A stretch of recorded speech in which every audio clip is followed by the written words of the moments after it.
টয়লেটে দোস্ত বুঝছি, টয়লেটটা যাইতে এবং মোবাইলটা রেখে টয়লেটে যাই। না আজকে তো টিকটক বানাইতে হইব। টিকটক যেমনি হোক বানাইতে হইব।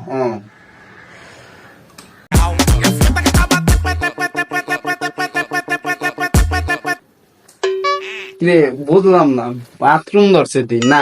আজকে তো টিকটক বানাবো, বাথরুমে যাই টিকটক বানাইতে হইব বুঝছি। কিরে ফোন নিয়ে বলছাস? এই তো আমরা বাথরুমে যাবো একটু। বাথরুমে গাবি তো বুঝছি, তে ফোন আর ফোন নিয়ে যাবি কি নিগা? এই বাথরুম করতে করতে যদি একটা টিকটক ভিডিও বানাই লাইতাম, এর লেগা বাথরুমে মোবাইল লাগে। তুই টিকটক বানাবি ঠিক আছে, তুই বাথরুমে যাই টিকটক বানাবি কেন? আমি বলছি বাথরুমে যা টিকটক বানালে টিকটক ভাইরাল হয়, এর লেগে আমি বাথরুমে থেকে টিকটক বানাবো।